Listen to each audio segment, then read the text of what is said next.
Boa noite, bem-vindos a mais um programa Visão Alternativa com Paulo Pereira e Joaquim Jorge. Um programa que analisa a situação económica e política nacional e internacional. Boa noite, Joaquim Jorge. Boa noite. Hoje, mais uma vez, vamos falar essencialmente do Orçamento de Estado e de várias peripécias e incidentes à volta da discussão, do início da discussão da proposta apresentada. E, portanto, gostaria que me dissesse, desde já, da semana passada para esta, o que é que se passou? Nós, na semana passada, tínhamos posto aqui a hipótese do OE nem ser aprovado, não é? Há essa hipótese. Sim, haver dissidências nos grupos parlamentares.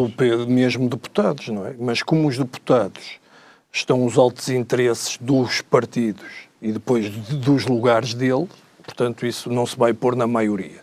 Agora, o problema é da constitucionalidade do OE, que é uma coisa que nós falamos aqui, que pode ser, se fosse antecipada, que não vai ser, era o Presidente da República tratar de ver se realmente era a fiscalização preventiva. É assim que se diz. Mas também há a hipótese, como o ano passado, de 26 deputados. O Bloco de Esquerda vai pedir isso, e depois alguns do PS, que devem ser os mesmos do ano passado, requerer passo a passo a constitucionalidade do OE. E há aqui um imbróglio que é, cria-se um problema a posteriori que já da última vez tivemos, claro, que foi os subsídios de férias e de Natal. Exato. Que as pessoas percebem, não é? Mas há aqui, recuando um pouco, alguns dias, na semana passada havia a expectativa que os deputados do CDS apresentassem medidas, digamos, ou algumas alternativas, ou algumas medidas adicionais de redução da despesa em vez de aumento de impostos. Isso não aconteceu nada, parece que se esfumou, digamos, mais uma vez o CDS... Até se vai gastar mais dinheiro, porque o Governo tem um problema. O Governo, às vezes, isto é um conselho que dou, devia estar calado, em vez de falar. Tinha dito que os gestores não ganhariam mais que o Primeiro-Ministro, que é 6.000 e tal euros. E agora já há exceções, que é exceções. O Banco de Portugal e a entidade reguladora para a comunicação social, veja-se bem, tendo em conta que paradoxalmente, há jornalistas a virem para a rua e cortes na Lusa, e no público não, porque é privado, mas a Lusa é uma coisa pública, e também os gestores vai-se mais uma vez nomear uma comissão de salários, que eu nunca tinha ouvido falar nisto, para ver os... Quer dizer, isto... o que toda a gente sabe... Uma pessoa que recebe 490... Isto não é populismo. Uma pessoa que recebe 400 e tal euros e que vai ficar com menos 5%, era 10%, agora já não é, porque o Governo depois tem uma tática que é tirar com o número para a frente para depois poder recuar. Não, é que criticava o Sócrates, está com os mesmos tiques, que é, parece que dá uma coisa, isto é, tira...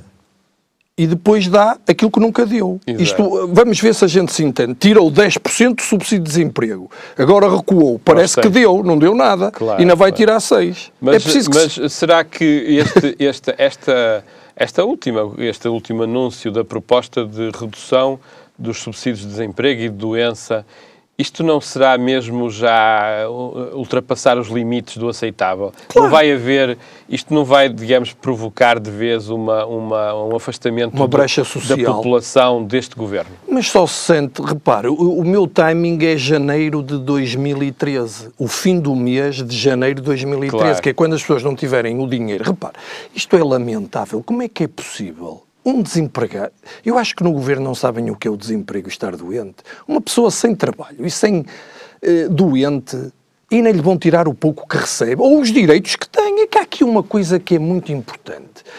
Isto faz-me lembrar a Carta de Direitos Humanos, não é? Uhum. E não há a Carta dos Direitos e Obrigações Humanas.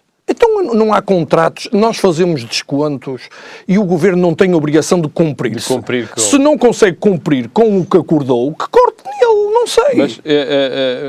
Mas será menos inadmissível ainda quando esses cortes de 6%, quando certos departamentos do Estado, nomeadamente o Ministério da Defesa, o Ministério da Administração Interna e o Ministério dos Negócios Estrangeiros, vão ter um aumento de cerca de 8% a 10% na despesa.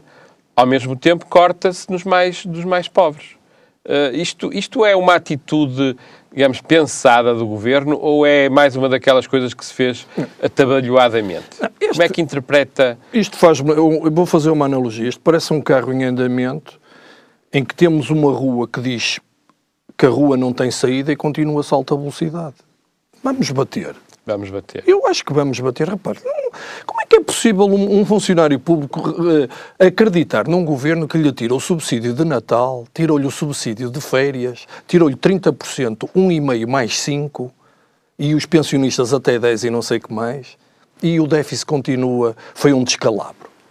Claro, porque entretanto vemos aqui, digamos, entre final no final da semana passada, vimos que o FMI vem dizer que afinal os modelos que eles tinham macroeconómicos estavam errados porque não contavam que o efeito do aumento de impostos ou de corte na despesa tivesse tanto impacto na economia. O que era uma coisa que instintivamente todos nós sabíamos e que não digamos, é já se sabia, economista. Exato, mas já se sabia. Esse efeito foi comprovado teoricamente e depois na prática, mas foi a primeira vez que isso foi apresentado, foi em 1936, e era mais ou menos consensual até há cerca de 30 anos, 25 anos, de que esse efeito existia, que é como o dinheiro circula na economia, quando se retira dinheiro da economia, às vezes tem um efeito mais que proporcional, ou seja, se retirarmos €1 por via de impostos, como o euro dá várias voltas até ser eliminado pelos impostos, o efeito pode ser mais que €1 na circulação total. Pois, mas aparentemente, para isso foi uma novidade para o Vítor Gaspar. Tinha feito as contas para 0,50 cêntimos e o FMI diz que 0,90 cêntimos a 1,7 Sim, euros. que dá uma média de 1,4 e, portanto, parece que é uma novidade para o Vítor Gaspar. Nós estamos aqui, mais uma surpresa. Nós estamos aqui a pensar, não quer dizer que sejamos grandes pensadores ou analistas, mas eu também acho que isto está tudo parado até 6 de novembro para ver quem ganha as eleições americanas. Se o Obama ganhar, o Obama é muito mais a favor do investimento público e de reativar as economias. E talvez, por tabela, a Europa seja... Mas isso já se pensava quando foi do Hollande e não aconteceu nada. Mas eu acho que... Não estou a ver bem a relação. Mas eu acho que os Estados Unidos estão a ver em que param as modas. Eu tenho essa sensação. Repara até a questão do Irão. Eu, por acaso, discordo. Acho que é uma expectativa que não tem razão nenhuma de ser, porque uma situação muito mais próxima de nós que foi uma vitória, digamos, um pouco contra a corrente naquela altura do Hollande na França, não teve efeitos práticos. E, portanto, ou nós em Portugal e nós na Europa nos mexemos, ou não vai ser por efeito... Não teve efeitos práticos, mas conseguiu obstar a que a senhora Merkel fale sozinha. Sim, nesse aspecto... Mas no fundo tem razão, ela está ali a puxar, ele com as cordas a tentar segurar. Exatamente. Porque ela também não pode estar a fazer o que quer, porque tem eleições. O problema dos sistemas políticos são as eleições. Não, mas as eleições são intrínsecas ao sistema democrático. Mas as eleições devem existir, mas estamos aqui a analisar, fazem com que muitas vezes tomadas de posição fiquem adiadas até ao momento, sim, mas a vida das pessoas não tem eleições. Nesta questão das eleições, uma das propostas que circula por aí, e que eu sou extremamente defensor, que seria qualquer coisa como isto, que os partidos, quando apresentam um programa eleitoral e depois vão para o governo, se depois na prática governativa violarem o programa eleitoral, o Presidente da República tinha legitimidade para demitir um Primeiro-Ministro desse. Mas o problema é que em política a naturalização da mentira... Mas isso não seria uma aprovação de uma... Essa lei teria apoio do PSD e do PS e do CDS? Não, claro que não. No Parlamento? Não, porque o problema, o incumprimento é norma na política, a mentira.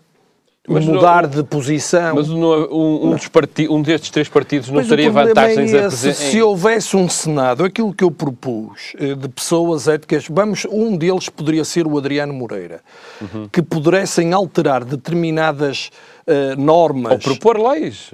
Propor leis e ter poder apreciativo e força vinculativa, que não tem, não é? Mas nós nem sequer, essas leis, ou muitas vezes até chegam propostas de leis positivas ao Parlamento e a comunicação social, se calhar até nem dá eco e nós não conhecemos.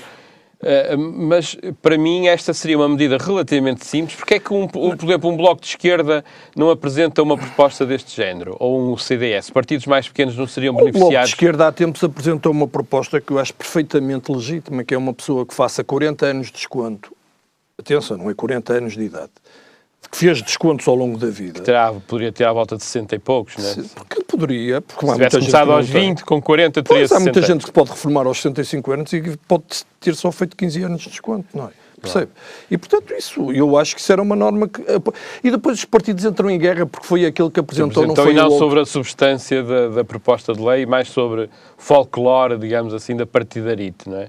Há muito à volta disso. Mas repare, há aqui uma coisa que eu queria falar, que é, fala-se muito que só há este caminho e há alternativas, até apresentadas pelos próprios partidos.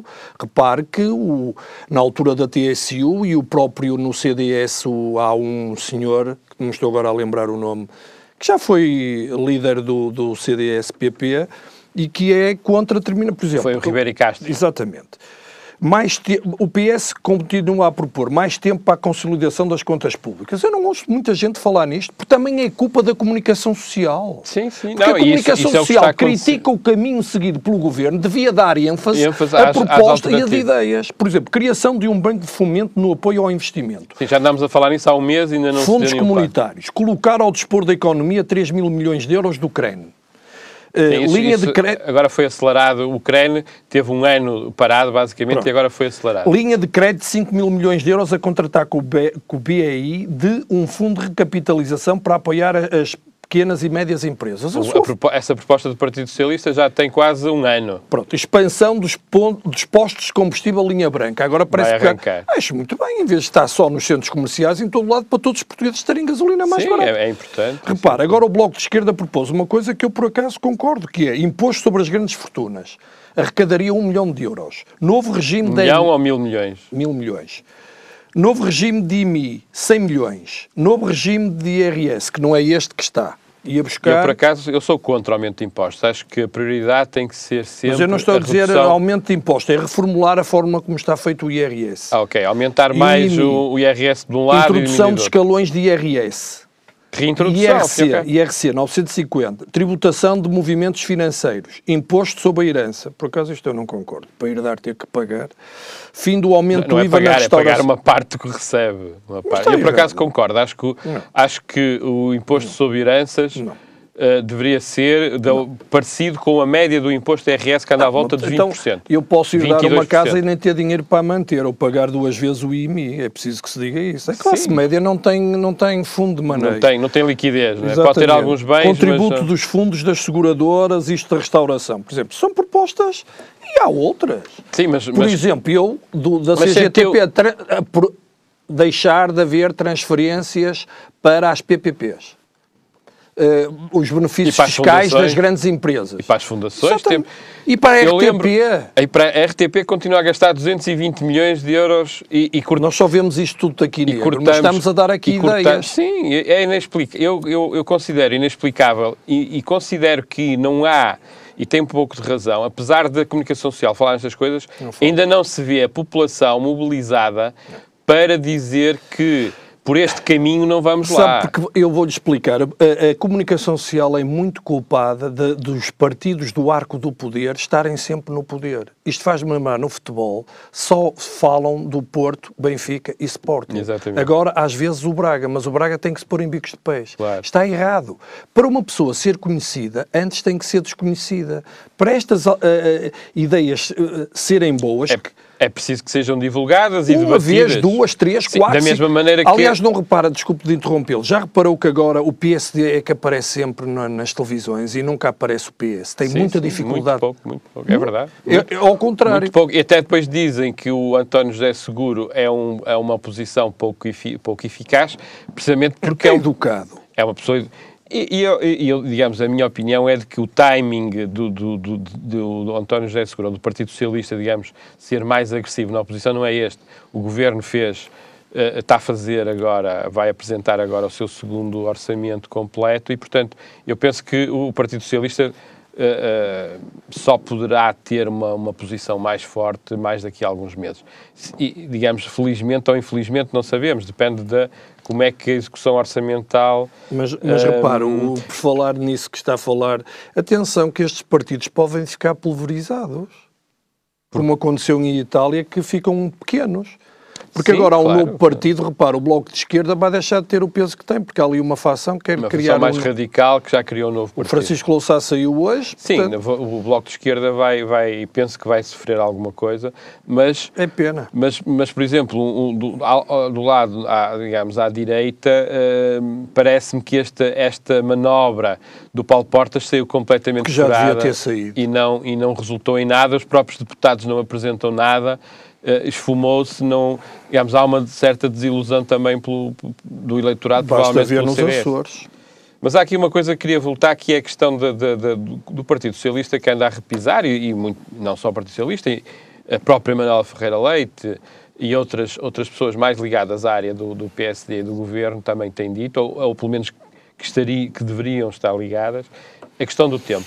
E esta semana mesmo, a Grécia, depois de já ter sido, ano passado, em novembro, ou em janeiro, já não me recordo, ter sido aprovado um alongamento do prazo do programa de ajustamento, hoje ou ontem foi novamente aprovado um novo alongamento até 2017. Portanto, aqui dentro de Portugal, quando se diz que não há alternativas, há a própria União Europeia, a própria Troika, tem dito, e ontem na Alemanha, penso que na Alemanha se disse, uma coisa extraordinária que foi: vai haver melhores condições para a ajuda ao setor bancário na Grécia, na Espanha e na Irlanda do que para Portugal. Pois, E não ouvimos o Governo a ter uma posição sobre isto. Do lado do PSD, ouvimos só o deputado Paulo Rangel a reagir no Parlamento Europeu contra esta situação. O problema é que eu acho que nós devíamos era falar com os responsáveis máximos do FMI e não com estes senhores que vêm aqui de preto. São, com todo respeito, capatazes, não é? Percebe? Sim, é um pouco isso. Vejo o Mariano Rajoy diz que funciona só com as cúpulas do FMI e da Comissão Europeia e exige condições porque vê o que se está a passar em Portugal. Nós, em Portugal, temos sido pioneiros pela desgraça. Pela desgraça. Pelo pior. Porque, sabe, eu aqui no meio disto tudo, o que eu me sinto é um loser. O que é isso? É um perdedor. É que eu perco, estou a perder o meu... Ainda não perdi o emprego, mas posso vir a perder. O meu salário está perdido. O meu carro vale muito menos, a minha casa vale menos, eu sou um perdedor. Sim, toda a classe média... Eu estava num sonho... Toda a população portuguesa é perdedora. Não, mas a sua vida e a minha é um sonho. E de repente acordamos, isto é um pesadelo. Claro, mas isto é uma coisa assustadora. Mas isso é o em problema que não há futuro. É isso. Mas está errado, mas nós temos que viver, não é assim? Quer dizer, esta estanquecidade tem que ser assim, porque eu faço várias perguntas a mim mesmo. Será que estamos a negociar devidamente isto com a comunidade europeia? Não estamos. Será que estamos... Se não será possível alargar os prazos? Como é que foi possível chegar a este ponto? Se demoramos tantos anos a chegar a este ponto, porque é que não podemos demorar mais alguns anos a sair deste ponto? Muito bem, acho que é isso mesmo. Quer dizer, porque verificamos... Nós continuamos... Os juros... Já ouvi dizer que se renegociássemos os juros da dívida, dava-nos alguma folga. Sim, ora bem, nós estamos a pagar, nós pagámos 8 mil milhões, ou quase 8 mil milhões, vamos pagar em 2013 quase 8 mil milhões de juros. E é uma taxa média de 4%. Se conseguíssemos reduzir a taxa de 4% para 3%, sim, que mesmo assim é uma taxa bastante superior ao que o fundo, que o FMI e o Fundo Europeu consegue, eles próprios pedem esse dinheiro emprestado mais ou menos a 1%, a 1,5%. E estão-nos a emprestar a 4%. Portanto, o FMI e o Fundo de Estabilização Financeira Europeu, além de nos estarem a cobrar juros altos, estão a ganhar dinheiro. O que, digamos, com amigos desses, não precisamos de inimigos. Isto faz-me lembrar aquela coisa quando era de eutanásia, o Mr. Morte, que ajudava as pessoas a morrer. Nós parecemos um laboratório desse. Sim, é verdade. Isto é morte lenta, com dor. Com dor. É que já não há nada para apertar. E eu sabe que a única coisa que não nos podem tirar é as palavras. Mas como é que interpreta esta manutenção da linha sem desvio nenhum da dupla Passos-Gaspar? Não se consigo explicar, sinceramente. ou não tenho a noção do mal que está a fazer aos portugueses, ou eu não entendo como é que é possível uma coisa destas. Mudando de assunto agora, futebol, vamos falar aqui um bocadinho de futebol e de Liga de Campeões Europeus. O Joaquim Jorge gostaria de focar um tema específico. Eu realço a carreira do Porto, que tem 9 pontos. Eu não percebo muito de futebol, mas gosto de falar nisto. O Real Madrid perdeu, mas eu acho imensa piada nisto do futebol, porque está sempre em causa a bola de ouro. E hoje, não sei se sabe, para votar para treinador, tem que votar o capitão da equipa. E o Casillas, que é do Mourinho, não votou no Mourinho, votou no Del Bosque, que é isso compreende-se, que é o treinador da Espanha, que foi campeã mundial e europeia. O mal é que para o jogador não votou no Ronaldo, votou no Sérgio Ramos. E quer dizer, isto nota-se que o ambiente dentro do balneário do Real Madrid não é o melhor. Portanto, o Mourinho também ataca-se muito o Mourinho, mas o Mourinho muitas vezes tem dificuldades em gerir estes egos. Os grandes estrelas. E o Casillas, acho que não gosta muito do Mourinho, não sei. Faz-me lembrar alguns jogadores do Chelsea na parte final, porque nós devemos apoiar quem é português e uma pessoa que é... Isso mete-me imensa confusão e, portanto, o Ronaldo, afinal, também tem dentro da própria equipa pessoas que não gostam dele, o que isso é mau, enquanto que o Messi tem toda a gente à volta dele. Voltando ainda ao tema atrás... não sei se reparou, mas ontem saíram dados da execução orçamental até setembro. Portanto, acumulado todo o ano até setembro. Vi. Onde ficou claríssimo a quebra de receita fiscal, que anda à volta, portanto, de uma queda de 4,4%, por aí, ou 4,5%. Verificou as reações do primeiro... O primeiro-ministro não se pronunciou. E Vítor Gaspar, nesta discussão do orçamento, desvalorizou completamente e diz que agora que foi um erro. Quer dizer, defende-se dizendo, assume a responsabilidade de que foi um erro, mas não muda a receita. Como é que se pode assumir a responsabilidade de uma coisa e logo a seguir fazer exatamente o mesmo que se fez antes? Isso é assumir responsabilidade. O Vítor Gaspar é o Mr. Bean, não é? E às vezes faz, é aquele ator inglês, Rowan Atkinson. Mas o ator tem piada e ele, nesta última vez, até me fez rir. Deu os parabéns ao Honório Novo, sabendo que ele fazia anos. E o Honório Novo respondeu-lhe, não me diga que o meu gato lhe disse. Portanto, quer dizer, isto... não sei, eu acho que o Vítor Gaspar, às vezes, parece um autista. Mas ele vive num mundo que não existe. E sabe o que é que eu acho? Eu vivo num mundo imaginário, fora da realidade. Isto é... terrível. Isto faz-me lembrar o feudalismo, é os reis dentro do castelo e não veem o povo. Mas eu estive há poucos dias num convívio de amigos onde havia uma grande percentagem de gente ligada ao PSD. Eu já fui militante do PSD há cerca de 15 anos, saí. E eu notei que, mesmo assim, há um apoio muito forte, fortíssimo mesmo, vamos dizer, das bases do PSD a este governo e à política, vamos dizer, da austeridade deste governo. Está em causa lugares. Neste caso não era causa, eram pessoas, vamos dizer, pessoas livres que não têm lugares. Mas não estão a ver bem as coisas, porque a maioria das pessoas está contra este orçamento.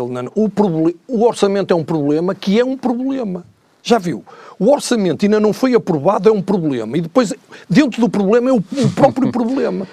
Do ponto de vista dos que não acreditam, digamos, mas ninguém acredita nisto, nem pessoas que aparentemente têm grande influência. Eu por acaso pensava assim, mas estes últimos dias tenho falado com mais pessoas e tenho detectado, pelo menos nas pessoas ligadas ou que habitualmente votam, ou que já foram militantes, ou ainda são militantes do PSD, ou que votam PSD, tenho notado, mesmo assim, uma certa fé, vamos dizer a fé. Porque, sabe, o partido antigamente dizia homilia, era tropa, porque as pessoas tinham que obedecer porque podiam ser castigadas. É o caso dos militantes dos partidos. E agora é uma homilia. O padre fala e eles ouvem, estão ali sentados. Não há grande capacidade de reflexão das pessoas que estão dentro do partido. Aquilo que eu sinto também, foi uma das razões porque eu saí, é que é difícil discutir política a sério dentro dos partidos. Isto aqui é que é um verdadeiro debate de ideias. Mas deixa-me falar aqui de um livro. Sim, temos aí, para acabar, temos aí um livro que tem imensa piada. Depois vou ver se lhe empresto ou ofereço um, que não fui eu que o escrevi, mas achei piada. É Falidos, não tem autor. É um grito de esperança no meio da crise. O que é? Este homem era francês, fugiu para uma ilha, porque não conseguia, percebeu que já não conseguia pagar os juros dos juros do que devia, com os cartões. Então a forma foi, deixou de ter nome, deixou de ter tudo. Não consome, que era uma boa tática na nossa crise. Era deixar de consumir. Não é, porque isso vai aumentar a recessão. Até o próprio Passos Coelho, aqui há uns meses atrás, disse, mas era uma forma do governo, era uma forma inteligente, era uma forma inteligente de nós obstarmos ao que nos fazem. Se nós consumíssemos muito menos, conseguíssemos... Não, porque ele tinha que recuar. Não, porque mas isso tinha que ser vários meses. E entretanto, as pessoas que estão nas caixas dos supermercados, os que fornecem os produtos de consumo, essas pessoas iam para o desemprego e, portanto, acelerávamos... Sim, tenho muito respeito por essas pessoas, mas tenho que ter respeito por mim. É os tais multiplicadores. Portanto, acabando aqui a nossa conversa, o multiplicador é isso mesmo. Se nós deixarmos de consumir ou deixarmos de investir, o dinheiro começa a circular menos e todos sofremos. E, portanto, esta é uma visão, a nossa visão alternativa é que, provavelmente, desta forma que estamos a continuar, não vamos lá. Mas eu acho que nós devemos arranjar maneira inteligente e de gastar pouco dinheiro e com pouco esforço de combater este governo na maneira como ele está a conduzir as coisas. Manifestações não dá. Acho difícil. Dá, mas não tem consequências, infelizmente. Acho difícil e parece-me que a opinião pública ainda não percebeu exatamente que estamos num problema. Pois não, porque ainda não lhe foram verdadeiramente aos bolsos. É como diz, que temos que esperar por janeiro. E acabamos por hoje. Boa noite e até para a semana. Muito bom.